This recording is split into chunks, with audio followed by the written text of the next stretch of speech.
Hello, guys. Welcome back to Real Reds Talk. Manchester United have officially signed Antony from Ajax for €100 million plus add-ons. Absolutely mental. Me and Aaron are going to give our analysis on this massive transfer, of course, where he'll fit into the team. Is his price tag too much? What kind of player he is? And much more. We're also going to touch on the game yesterday because I haven't had a chance to give my opinion on it. I don't think Aaron has either. And then a lot of other things to discuss, like maybe a return on the cards from Memphis Depay. Will we sign Martin Dubravka from Newcastle? Lots and lots of stuff. But obviously the main story being Antony. But yeah, Aaron, how are you doing?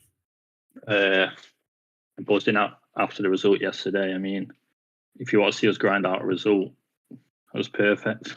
Yeah. I only really saw little bits of it, so I've had to go watch it back or rewatch it back this morning, and it was a bit of a drag, to be honest. But look, if you win games whilst you're playing bad, I suppose it's not a bad thing, is it? You kind of take the 3 points with it, right?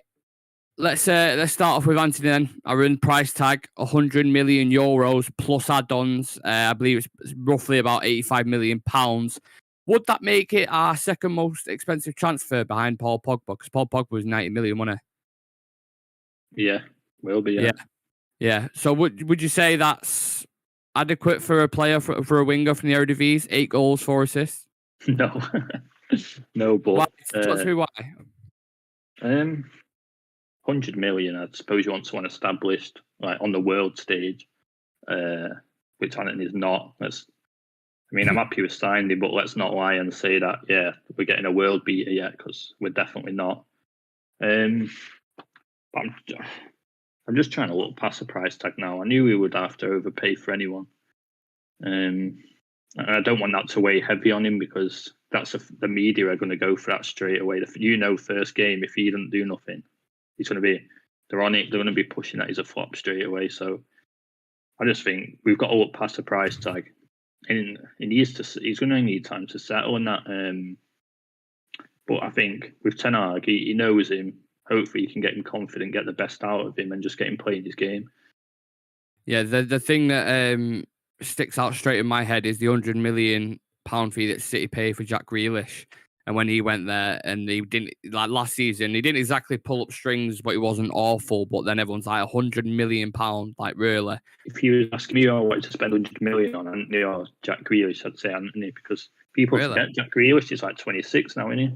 Yeah. Not like that, 26, 27. So I feel like we're buying a younger player. He's got potential. I feel like Jack Grealish is, and I don't know. I kind of feel like he's not going to push on more. You know what you're getting with him. With Antony, he could be world class. I don't think Jack Grealish will ever be that world class stage. Do you think there's a bigger ceiling for Antony? Do you think, because obviously he's 22, is there something like that? Yeah, obviously Ten Hag's made him the player that he is today. Very exciting player. Anyone who's watched him, I don't expect a lot of people to watch the Eredivisie week in, week out. But if you've seen him, even in the Champions League, he's like skillful. He's creative. He is very one-footed, but he's dynamic. He can run past you. He's got a burst of pace. And I think Ten Hag always goes on about these inverted wingers. He had it with Ziyech and Tadic on it as well. I think he wants that setup of Antony on the right and then Sancho on the left. Where do you think he'll kind of fit into this team when he comes into United? Pretty much bang on, like it says, straight onto the right side. Like you say, he'll like to come in on his left quite a lot. I think he's got to go straight in, to be honest. I think he gives us another dimension. I feel like the ones we have now don't really possess like the skill and the flair that he does. I feel like if he comes in with the confidence that he has at Ajax, he'll take a man on, and that just scares defenders anyway. I mean, if he's running at defenders, it gives us another dimension. I feel like the ones we have now, I don't know if they're too scared, lacking confidence, but we'd never really take a man on that much. So I feel like he's going to give us something different, and I think he's going to get bums off seats. Like the price tag might be forgotten with, he might not have the greatest season, but if he, you know what I mean, if he produces some highlights and he's explosive and he's exciting, it's soon forgotten about. I'm just thinking about the media because I know what they're like, especially when it comes to Manchester United players. And if he has, a few bad games, you're gonna. I know it's gonna happen right now. I'm gonna call it on Talksport. You'll get some idiot coming out like Gabby Gabriel Bongalore. Bonner. Yeah, exactly. You just know it, don't you? You know it's gonna happen. Yeah, He'll come out and he'll be like, "I don't know why they paid £80 million for him. I don't know why they paid £100 million. He's a flop. He's an Eredivisie winger. Blah blah blah." Click that because that is gonna happen. They'll start that talking will that shit happen on it. You know for a this fact it will. week. Yeah, it's but I've watched him a few times, and like I said, I've watched him in the Champions League. He is an exciting winger. Is he a United kind of winger? More to the point, and you could tell Ten Hag really, really wanted this player because if United are throwing, I know the owners are throwing money at players because of the stuff that's going on off the pitch, but if Ten Hag really, really wanted this player, that's why they threw that amount of money at Antony as well because £100 million is even in this transfer market nowadays where you've seen players like Gibbs White go for 45, Anthony Gordon being linked with 60 or £70 million, even 100 mil, everyone's like, whoa. Because I don't know what you think about this, Aaron, but I think personally he's probably £60 million player from what Yeah, I've seen. yeah, Everybody definitely. looks at stats straight away, and I've mentioned it before myself, but 8 goals, 4 assists. Looking at it as like a pure thing, you'd be like, well, he's not worth that. But if you see his game outside of that and you've watched him for Ajax, he is very good. But would you think, obviously, we've got in the wings position, we've got Elanga, Rashford, Sancho, and we spent a lot of money on Ahmad as well, but I think Ahmad's gone out on loan. Do you think it's then a case of definitely Antony and Sancho starting, or will he have to work his way into it and perform at a better level than Rashford? Because he seems to be a fan of Rashford, doesn't he? Yeah, I think he's got to come straight. And I'm just looking at him now. Everyone will look to the goals and assists, but I'm looking over per 90 minutes. Yeah. He has 0.78 goal involvements, which is higher than Rashford, Sancho, and Elanga and Martial. He creates more. His passing percentage isn't as high. He has 4 game. The next highest is 2 per game. So yeah, I feel like he's more direct. You know what I mean? Sometimes I feel like you get the ball around the box, it's just like shoot. I feel like he might actually be the one that does that. Yeah, that's what I mean. Rashford is notorious for that. He gets into a good area, and you're like, just He'll start do doing something step with it. overs or Yeah, something. and he gets caught in like two minds. You don't know whether to like play the right pass or have a shot, and that's the football intelligence. I think Antony will definitely bring a bit of that. I remember discussing with someone from United Stand. I don't know if you've watched it. 11 2K. He's not on it anymore, but I remember speaking to him about this on Twitter, and he was saying you can't have Antony and Sancho in the same team because the balance isn't right. And I was like, well, when we got beat off Man City last year, they had Jack Grealish, Foden, and Mahrez, and none of them are like blistering pace. It just all depends on your setup and how you're playing tactically. I think the balance of In what way wouldn't the balance be right? so he was basically suggesting that there's not enough pace in there. And I was like, well, Anthony's, from what I've seen, his clock speeds of like 35k in the Champions League. So he's quick enough. He's not like Dan James quick, but he's quick enough. And Yeah. Sancho isn't rapid himself, but he's not slow again. Like he's relatively, you know what I mean? But from what I've seen of Anthony, I don't think he's slow. Is there? And he's got the one. He might not be the Chris, I don't know, but if he's got skills, so he'll get that extra yard ahead, Yeah. that step ahead by beating a man. When you've got a man on his heels, you're going to beat him anyway. Yeah. It's the one-footed thing that I'm looking at this. Because I've always described United, especially under Ole Gunnar Solskjaer, as very one-dimensional. Like they always attack down the left-hand side with Luke Shaw, Marcus Rashford, and Pogba. Let's say if he was on that side. Once a team shut that side off, we couldn't do anything on the right because we had let's say Wan-Bissaka and Dan James, who was just as a partnership was just absolutely terrible. Yeah. But you then bring Dalot and Antony into that. You've got Antony cutting in. I think this is why he likes inverted wingers. You'll have Antony cutting in into the half space, and then you'll have Dalot doing them underlap runs or overlap runs, and it'll free up him then. I just think with the Langer there, he's very one-dimensional. He'll just run down the wing. Do you know what I mean? He doesn't really link up play as well as like Sancho did. You remember when we saw Sancho in pre-season? Yeah. Sorry. Tickly chest. So yeah, I'm excited for it. 100%. But the fee Ajax have got, I was reading about this before. Like we said, 100 million euros. They, as a club, only generate about 110 to 120 million euros in a season. So I think there's been a lot of bickering back and forth in the boardroom and, you know, all the sporting directors and stuff. And quite a large percentage of them have turned around and they've said, we don't want to sell him. It's too late in the window. We can't find a replacement. There's 5 days left. What do you want us to do?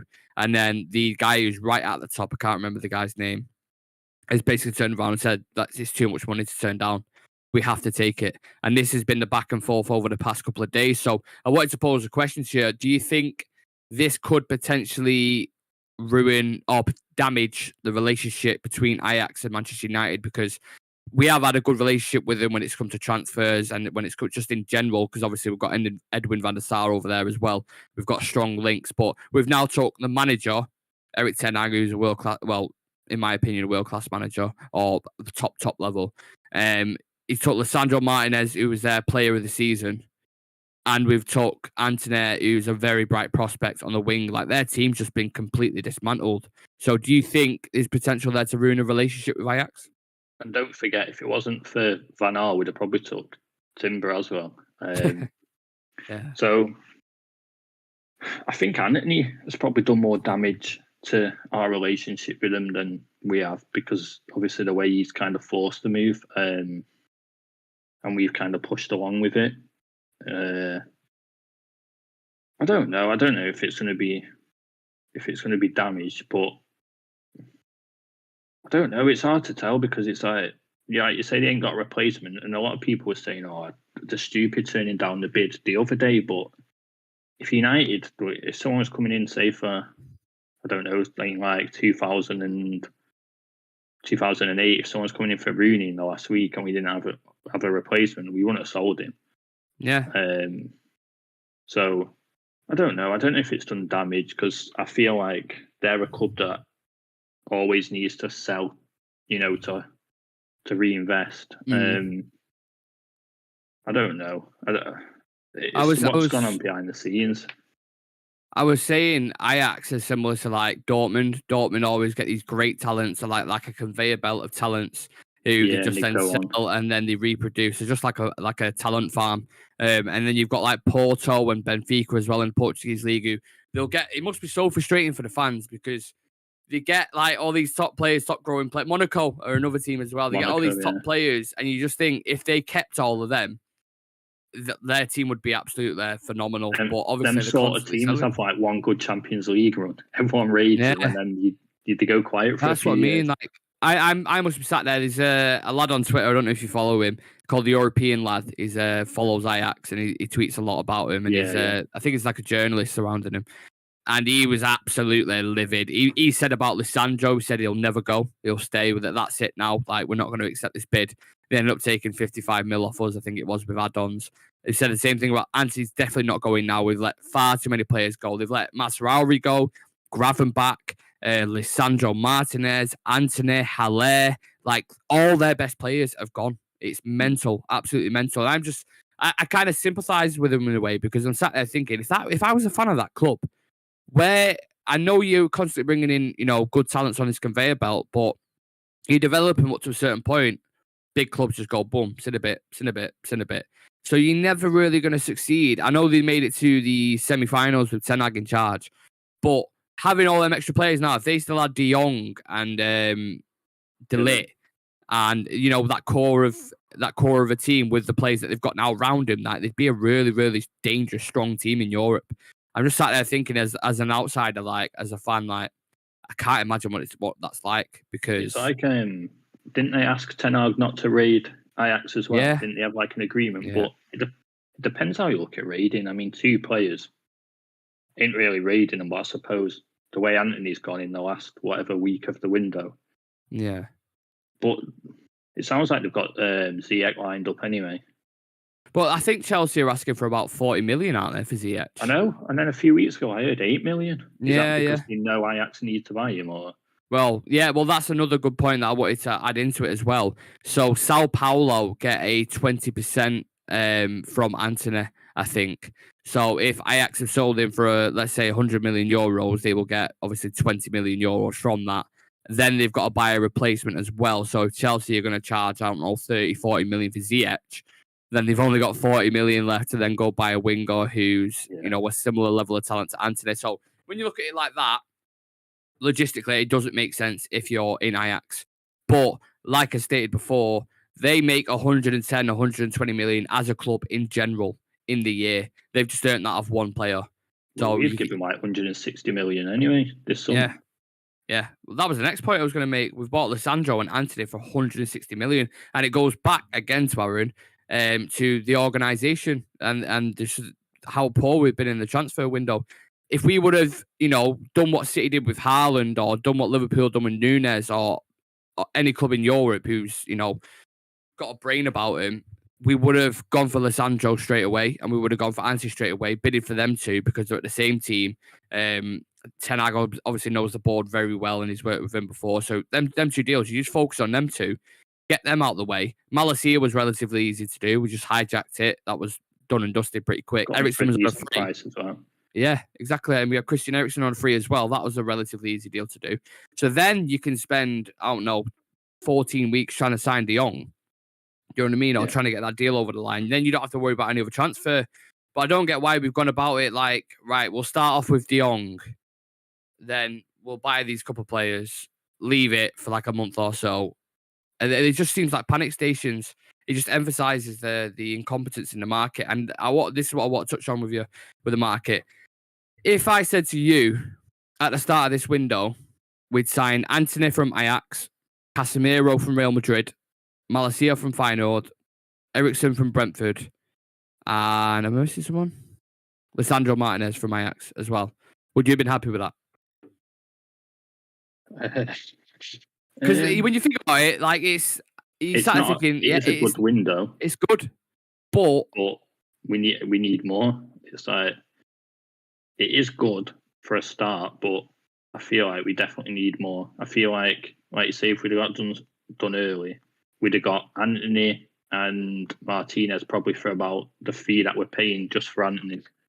But I was just going to ask you, if we didn't hijack the Malacia deal, we probably, do you think we would have paid more than what we would have? I think we probably would have paid an extra 10 million. Yeah, because a lot of people were saying, why don't we just do that with every deal now? Like, we just wait until someone starts negotiating. Because we saw how much Leon were paying. Leon were paying like 12 million and we offered 15. Is that how much we ended up paying for it? Yeah. So, yeah. It's kind of like, if we'd have gone in, negotiating first, they'd have asked for 25, definitely. Yeah. Straight up. Yeah. Everyone does it, and they know. Also, listen, if you're a businessman or you're the chief negotiator at any club in Europe right now, and you're in negotiations with Manchester United, you obviously do your homework about the club. You know what's going on at the time. You know what the club's worth. Like, certain agents, players who want to move, everything. You know everything that's going on if you're an agent going into a deal. They know what's going on with the Glazers. They know there's a lot of pressure on that side. They know the team wasn't performing the first couple of games. They've only just started picking up points now. So they know they're going to get a lot of money going into it straight away. If they can't, if they just lowballed it, it'd be stupid. So if they set 100 mil straight from the start, everyone on social media was like, bollocks. Not a chance will they pay that. Not a chance. We ended up paying 100 million euros for Antony. It's crazy. It's absolutely crazy. But that's how desperate we are. And it's funny how we was linked with Arnautovic for 8 million or 9 million, which got rejected. And then Rabiot for 15 million. Then we lose the 2 games. And then they chuck 170 million at Casemiro and Antony. For people who, might not watch United religiously, they're just kind of a bit of a casual fan, or they only come and watch the odd game or whatever, that's absolutely fine. But open your eyes to what they are doing. They are doing just basically treating you like a baby, flashing the candy in front of your eyes so you forget about that you shit yourself or you forget about whatever's going on. That's what they're doing. They're just putting it in front of you. Look at the shiny toy. Look at Casemiro. Look at Antony, and then forget about everything that's going on off the pitch. That's what the Glazers are doing at the minute, and they're masking it with a signing, and it's irritating because they did it with the Super League when they bought Varane, Sancho, and Ronaldo, and a lot of people bought it, and they're going to do it again now. Yeah, it's like you say, the players we've brought in are good, but as far as it being a good window, it's like, don't know, it's not been planned. These are all reactional signings, so if you broke down and isolated every individual player, I think we've signed good players. I think every player that's come through the door is kind of an improvement on what we've had or who's left. But you know that they're probably players that they haven't scouted have probably just thought, oh shit, we've lost 2 games. Everyone's going mad. Let's get Casemiro. Yeah, exactly. It's fucking unacceptable, man. I don't want to segue to the. In fact, I'll go to the comments first, and then I'll finger. Let's go, Antony in. Yes, lads. Hi, guys.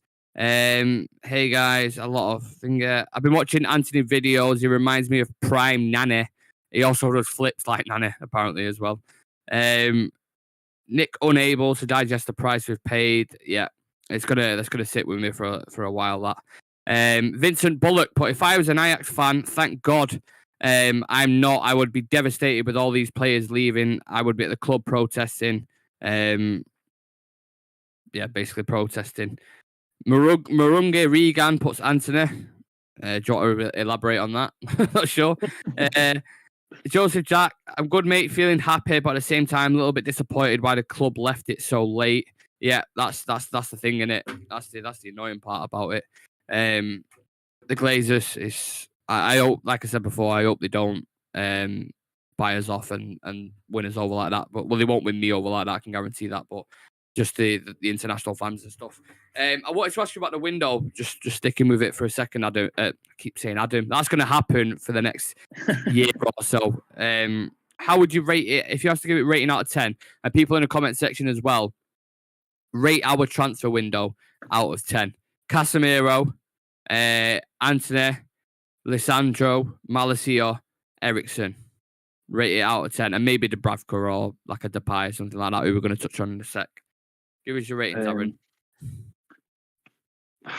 If we'd have got these done early and they came out and said, right, that's who we wanted, all done, I'd probably give it like an 8, because to bring in that many players, and some of them are real quality, I would probably rate it an 8, but knowing that it's been disorganised and we've just kind of not known what we're doing again, taking forever on deals, pulling out a deal that, I can't out of it.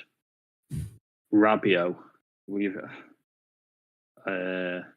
just stuff like that. It's like that brings the window down. Yeah, exactly. When you take it out of context, you just look at it like you were saying then, the individual players, Casemiro, all these guys. We needed a DM, so signing Casemiro, if you would have said to any United fan before it, because we've been going on about the central defensive midfield slot for a long, long time. Everyone would be like, Casemiro, one of the best in the world. Absolutely.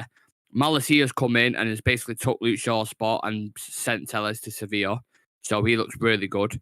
Lisandro has been one of the best performing players since we brought him in. Looks like an absolute rock. Has put in like solid performances, bar the Brentford one at times, little tiny bits. Ericsson has been amazing. I'm more than happy with Christian Eriksen, how he's been performing in the team. He's that little creative spark that you need. Very composed player, and he's a leader as well. Never gives the ball away. That's what I mean. Just sheer composure. Do you know what? Sometimes he looks like he's running through mud through his pace, but he's so composed and he never gives the ball away. Yeah. And I only think having someone like a Casemiro as well as that will unlock him even more. And all these, because I think you said this when he was on a live stream. We've got so many 8s in the team, like Donny, McTominay, Fred, Ericsson, who have been playing in that number 6 role, that defense. Now you've got Casemiro in there. I think that'll free him up, depending on if he's going to play as with 2 pivots and a 10, or if he's going to play with a 6 and then 2 8s. So I think Casemiro is going to help massively with that.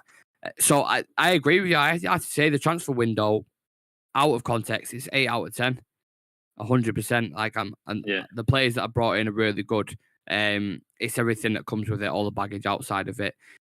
Another they're transfer I chasing wanted De to, Jong as well. That probably brings it down. The fact that we yeah, managed to get a player that's not wanted, owed money, and we still can't somehow get him out of his club. I mean, if you wanted him that bad, you just pay his deferred wage. I would have. It got to that point where when you're 3 months into negotiations, you just have to get him. You can't then not get him because you just look stupid.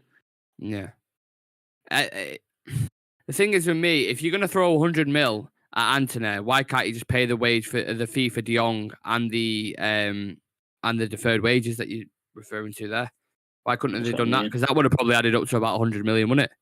So if Yeah, that was exactly. Ten Hag's prime target, who he wanted to, everyone knows that was his number one signing. He don't care about anything else. It was like De Jong or nothing.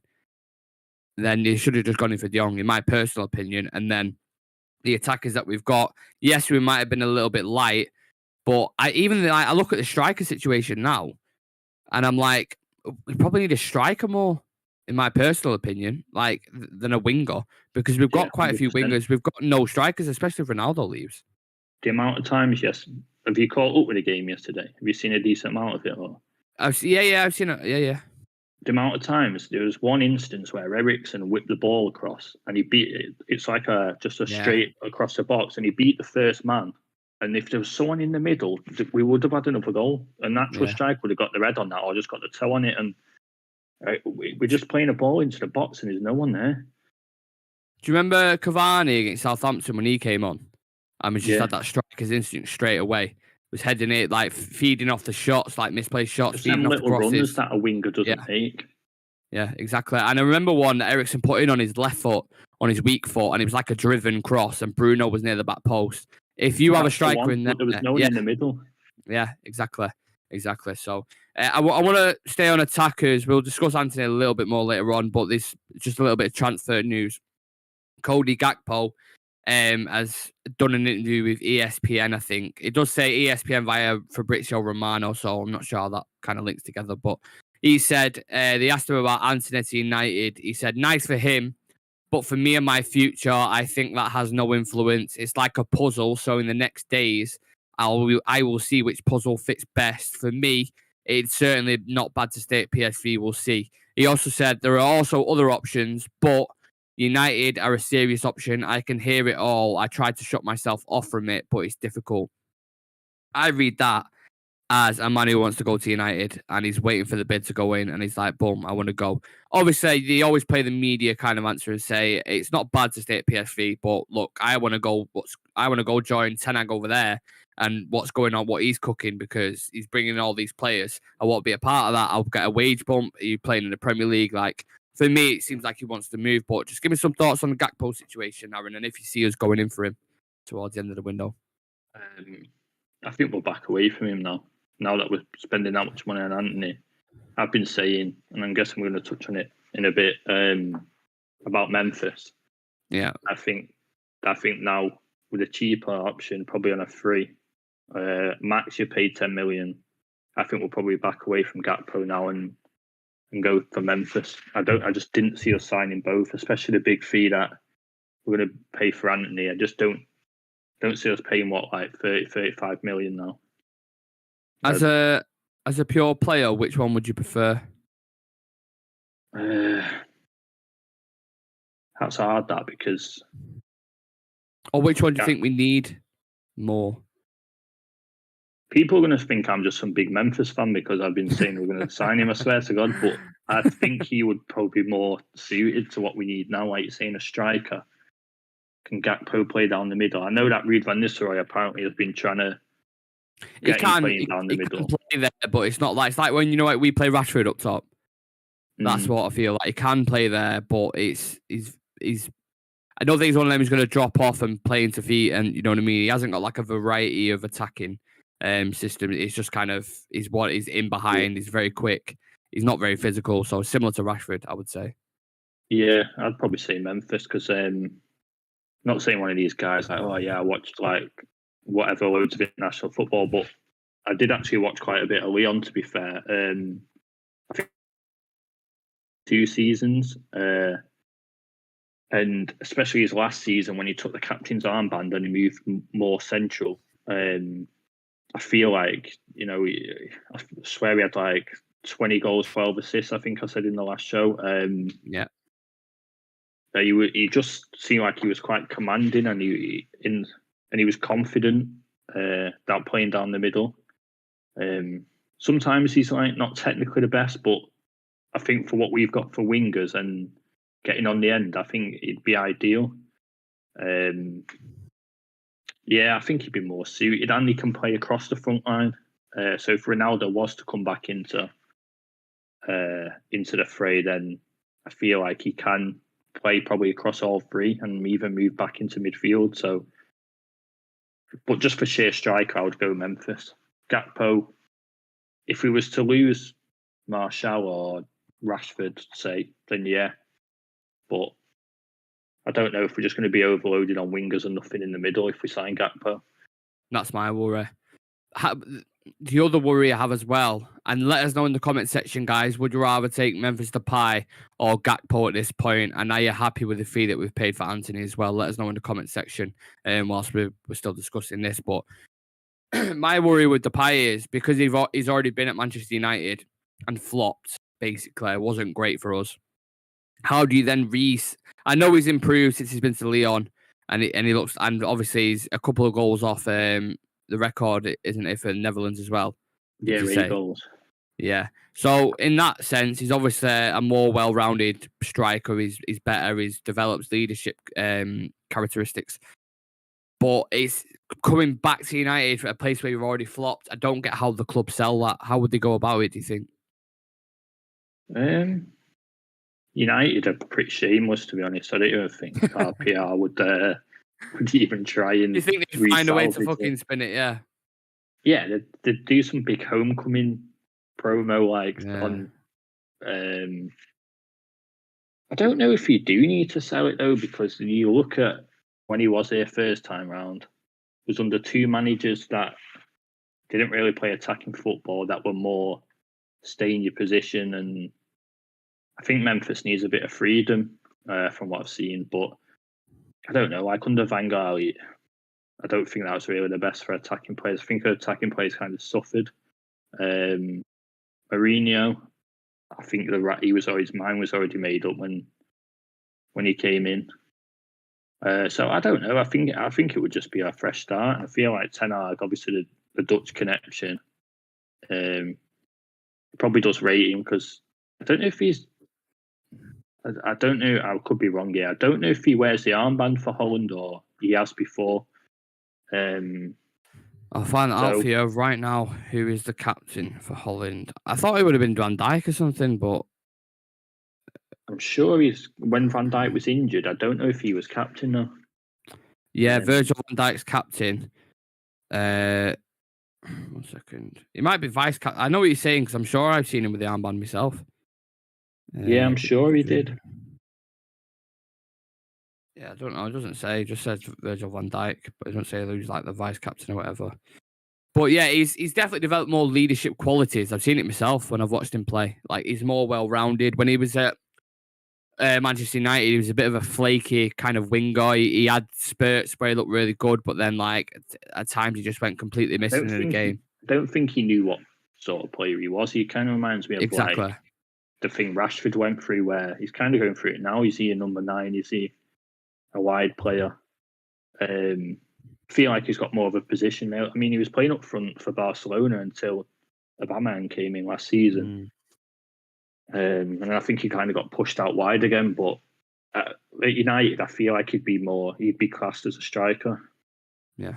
For anyone currently watching, please subscribe to the channel and like the video. We're trying to push to 500 subscribers before the end of the month. Then we've got 3 days left. So if you could help us achieve that goal, we'd be really thankful. You know what YouTube's like. It's one of them. Any subscribers, any support, we're absolutely grateful for. I want to dive into the comment section. It's popping off at the minute. I just had a good comment there and I've completely lost it. Where's it gone? Yeah, so it's just at the answers to the transfer window, Aaron, we were saying rating out of 10. Yeah. Vincent Bullock's gone with 6.5. Dan said I'll rate it 8 because we got a CDM, and that was the cry for the last 5-6 years. Ugly Bear, if we sign the other targets rumoured like Gakpo, a right back, and a goalkeeper as well as Antony, and the other signings, then I'd give the transfer business a 10. He's giving it a 10 out of 10. Going bold there from Ugly Bear. Severe says 7 out of 10. I think that's fair. I think we both said 7 as well, didn't we? On social media, it's been said United will sign 3 more players after Antony. You can't always believe everything social media says. You never know what to believe with United nowadays. And who it's coming from. Yeah, exactly. That's what you have to... Unless it's Ornstein, Romano, Simon Stone, something like that, I tend not to believe a lot of shit nowadays. Gakpo looks really exciting, very direct player, but over the years, Memphis has developed his game and adapted as a central striker, which we actually need. Yeah, it's a weird one because when I looked at... When we was in talks with... Well, we were saying Antony... I remember when we straight after Brentford, it was like they want Antony and Gakpo definitely. And they want this. They was pushing out so much spin. It was they was like they must have been dizzy as fuck because they was pushing every signing they could. 7 players they're going to sign, and then slowly as the weeks gone on, it's like, oh well, now Casemiro's here. De Jong isn't going to happen. Now we've signed Antony. Gakpo looks unlikely, or the cooling interest. It just looks like typical Glazer tactics, doesn't it, Aaron? Yeah, that's what I mean. Even when I was seeing that we was linked with both of them, I knew it was kind of one or the other. Yeah, I don't see Gakpo coming in now. I mean, they might surprise us and they might actually be proactive and bring them both in, but I don't see it at all. Yeah, I thought with them because they played Rangers, I think in the qualifiers, wasn't it? And Rangers are actually in the Champions League, which is mad. I thought that would then sort of push us to go more for him because you wouldn't have to pay as much. It's not a premium because he's not in the Champions League. But then even after that, it was like, oh no, we're cooling interest or whatever.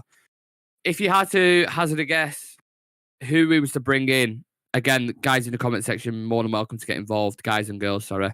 Whoever's in the comment section, get involved in this. If you had to hazard a guess who we're going to bring in now, obviously Antony excluded, we've already spoken about him. From now until the window closes, who do you think we get? Dubravka, I think, will be wrapped up in the next few days. And then I feel like Depay will be... I wouldn't be surprised if we sign him on deadline day. But I'm like 90%. 90% is probably too high, but I'm probably like 70% sure that they're going to be the signings now. I think the Dubravka's basically done now, and it's just agreeing a fee, 5 million. They'll pay that. I think they've agreed personal terms. Yeah, is the Dubravka a loan or is it with an option to buy? With an option to buy, right? Okay. Yeah, and they're obviously bringing the Dubravka in out there to because Heaton isn't good enough, is there? Let's be honest. So he's going to come in as a secondary keeper. I still can't see him competing with David De Gea, if I'm honest, personally. But yeah, Dubravka. Who else? Depay. Yeah, I think that'll be it. I think Depay will be I think he might even be a deadline day signing. When we just get over the line last minute. I don't see it. Ideally for me, I'd need a centre mid and a right back as well, but I don't think that'll happen. That's what I keep seeing. January signings. I keep seeing 4 players: a right back, a centre mid, a strike, an attacker, and someone else. Can't remember who it was. Or another 2 attackers. Who would be the right back now? Who would be the centre mid? A week to go. That's what I mean. Like, I don't have a clue. You've got no chance of signing players like Milinkovic, Savic, and that who are vital to the team. Yeah. You're going to get someone who's like not even playing really, or you're going to pay over the odds for an average player now. Well, that's my main worry because there isn't. It's just scrambling about. That's the annoying thing about it. There's no organisation about the transfer market whatsoever. Casemiro was never in the plans. Yuri and Timber was our main target, and then we went and got Lissandro because, in my opinion, because we couldn't get Timber. Antony has happened pretty much right at the end of the window, and we paid 40 million more than we should have done. Malacia was hijacked from another team, so that wasn't planned, and Christian Eriksen we got on a free. So these people coming into this window saying Murtaugh madness. This is a guy who flew to Barcelona twice, not secured the De Jong deal, and flew to fucking Turin to get an unhappy Rabiot from Juventus, who's got 1 year left on his contract and didn't deliver it. He's had a shambles. This has been one of the. I know when we look at the players individually, they're great. They are really good signings. Don't get me wrong and don't get it twisted. They are. But this window has been a shambles in terms of how it's been run. It's been one of the worst windows because we had all these targets at the start. Ten Hag's primary targets were Timber, Nunes, Antony, who, to be fair, we're getting now, but overpaying a lot. Frankie de Jong and someone else. Can't remember. Was one of them. Yeah. So he's got 2 of his 5 primary targets when you look at it like that. So it is a shambles. And Ten Hag might sit there and be like, right, I'm happy with Casemiro coming in. It's not the prime target I wanted. It's an elite DM. I'm happy now we've finally got Antony. But when a club's run like this, I think Richard Arnold is done shocking. I think John Murtaugh has done shocking. And I think it'll just be rinse and repeat again next year, Aaron. Yeah, it's I don't know, it's just poor planning again. I don't know. They say there's this reshuffle and restructure, but it's always a reshuffle. So if you've got the same people in place just doing a different role, what are you going to achieve? Yeah. None of them are football men. Any of them. I mean, there's talk about, Darren Fletcher was meant to be working with John. What's Darren Fletcher doing now? I see him with his tracksuit on around the squad. What's he doing? You sounded like that. You sounded like Carl Wilkinson. What's he doing there? Get him off. I don't get what he's doing. What's he actually doing now? I don't know. Because I can't imagine an elite club around Europe just having, an old player waltz in, have no kind of he's got a little bit of background in the job he's doing. I think he's classed as technical director or something like at the minute.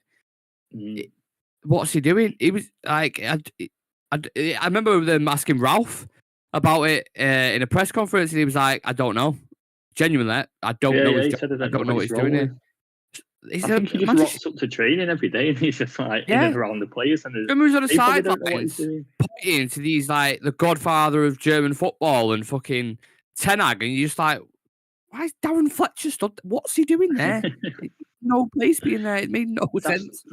That's what I don't get. When he came, they packaged it he's going to be working alongside John Murtaugh and that, and it's like he's in his tracksuit on the training ground every day. Yeah.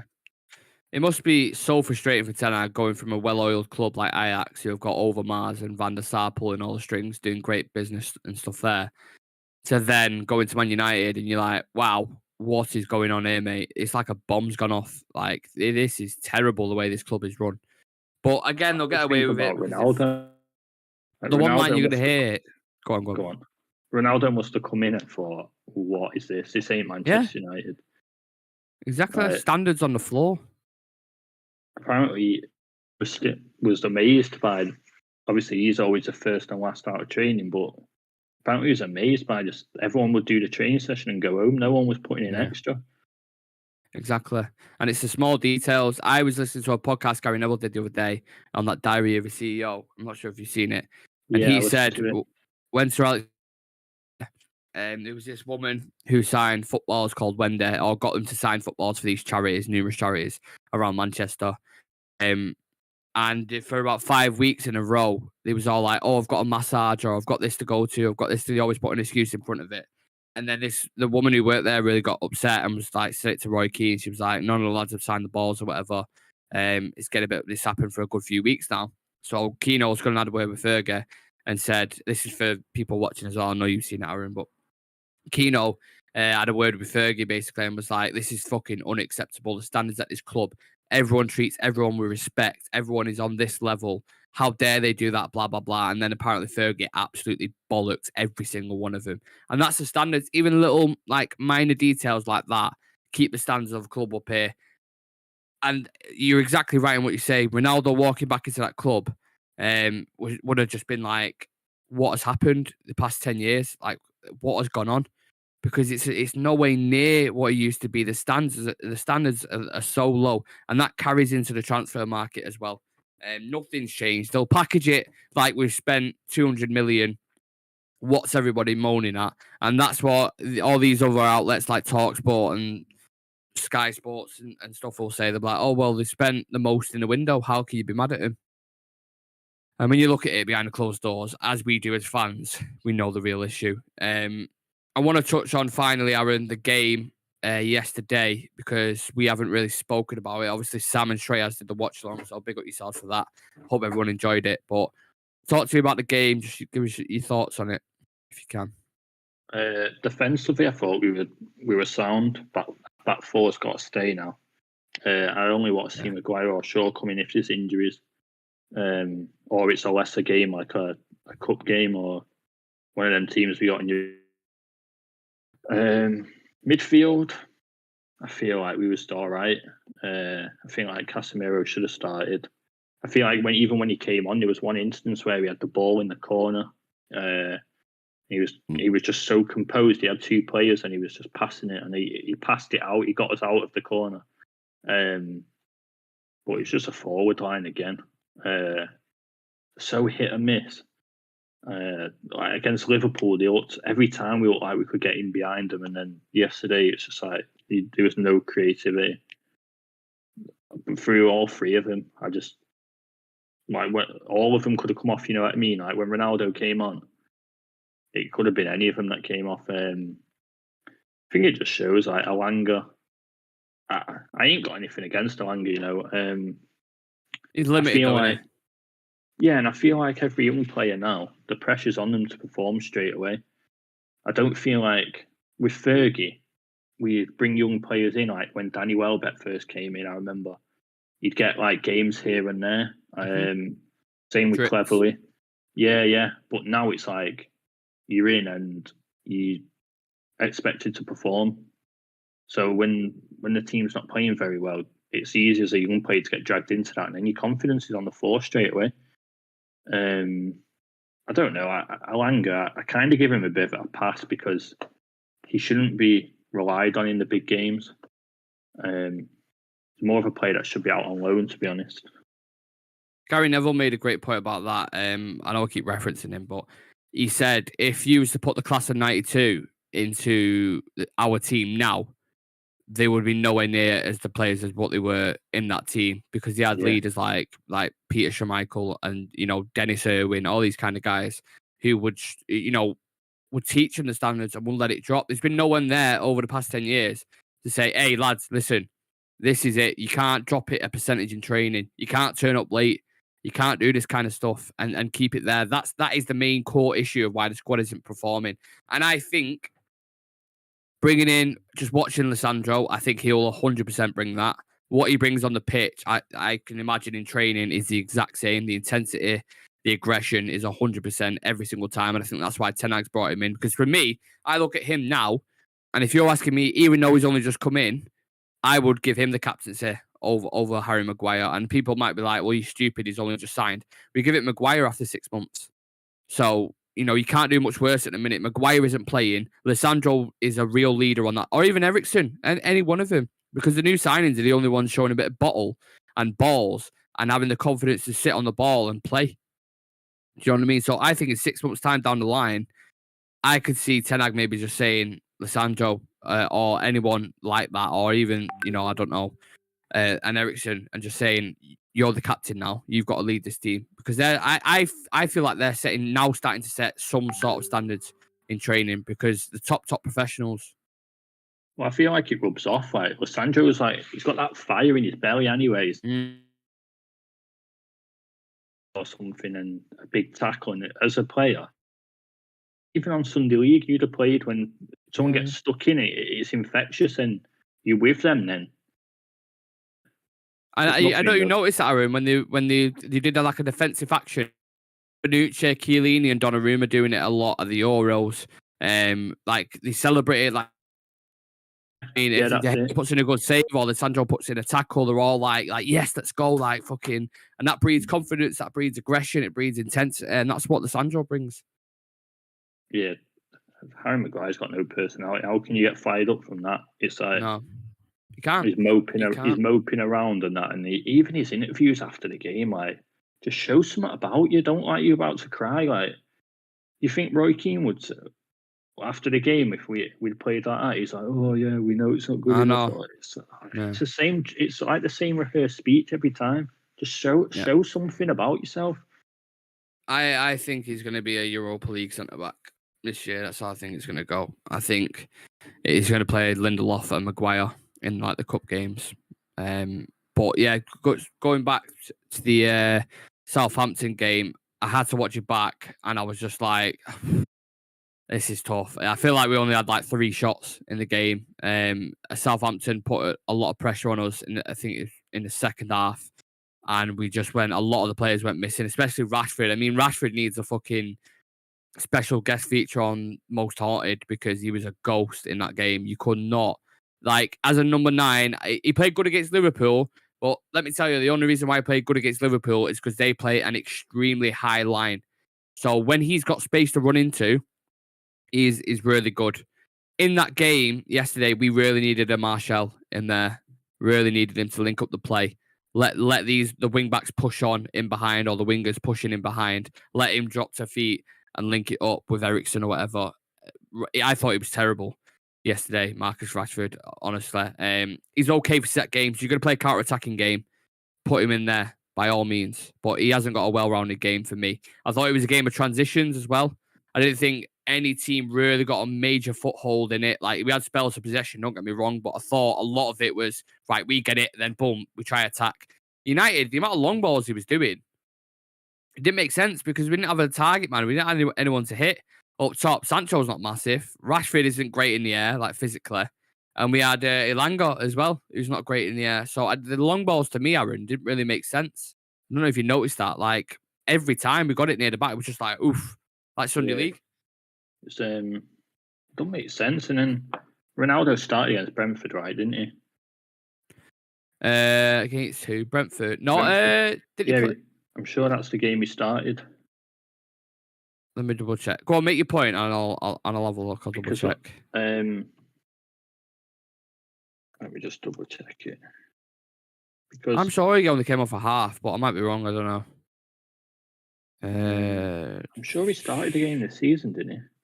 Yeah, well, it said, I think he started, yeah.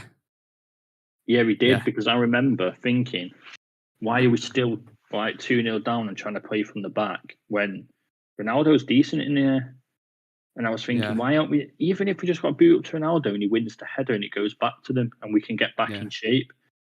It just don't make, I don't know, a tactic sometimes. And then when we ain't got Ronaldo on, we're hoofing it up to nobody. Yeah. And we saw that in it physically. Even when Ronaldo came on in the second half, he was winning him.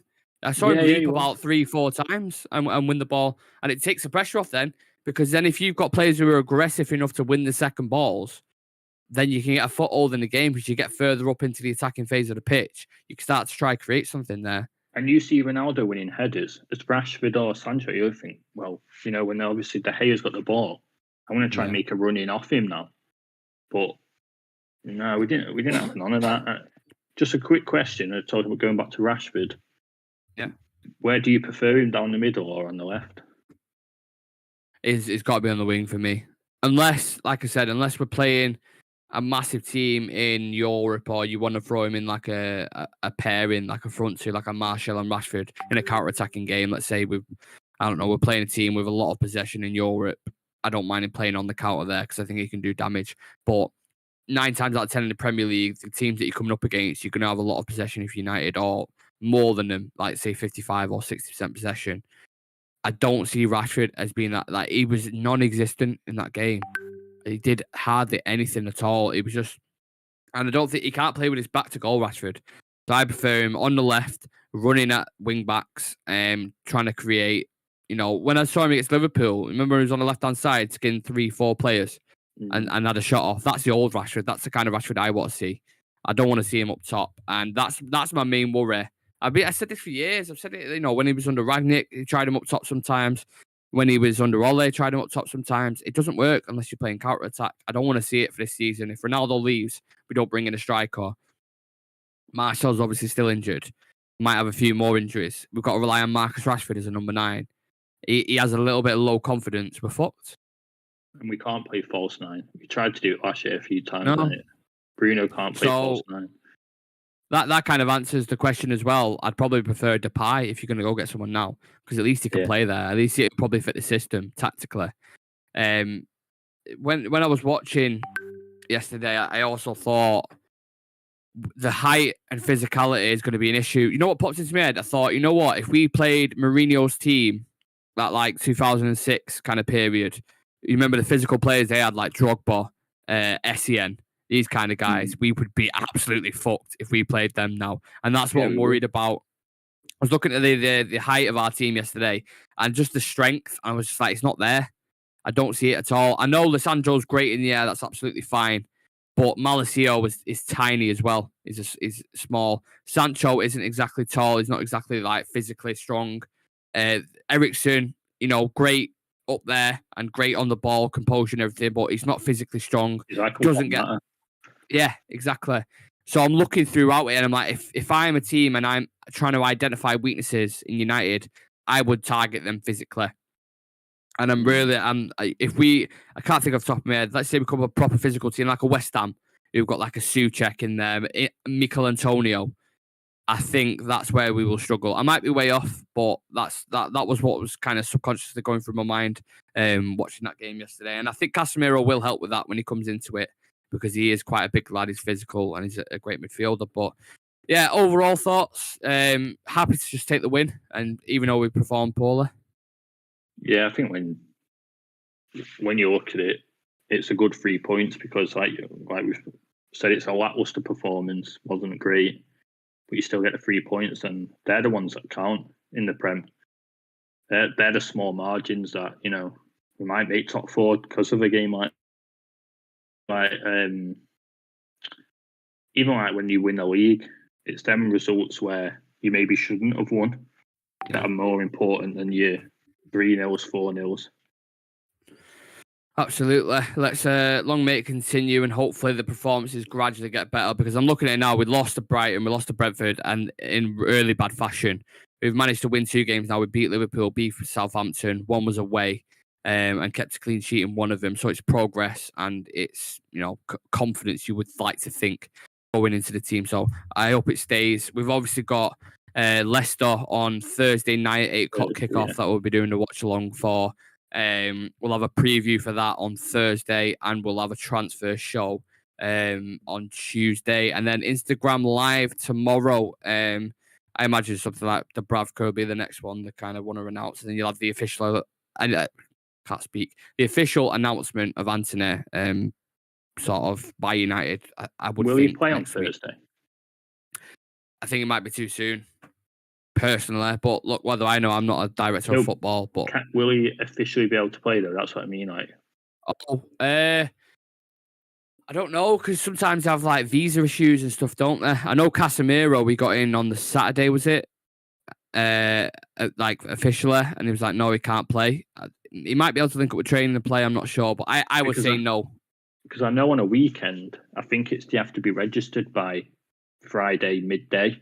Yeah. But with it being a midweek, does it? I don't know if it runs into like. I know this is a poor example, but like a fantasy team, sometimes when you have a midweek game, that team's locked in for the next 2 games. You know what I mean? Because it's classed as maybe like a game, the same game week. Is it going to be classed as the same game week, and we would have had to register him, or I don't know how it works like that. Yeah, because they played. Oh yeah, shit! They played today against Utrecht, didn't they?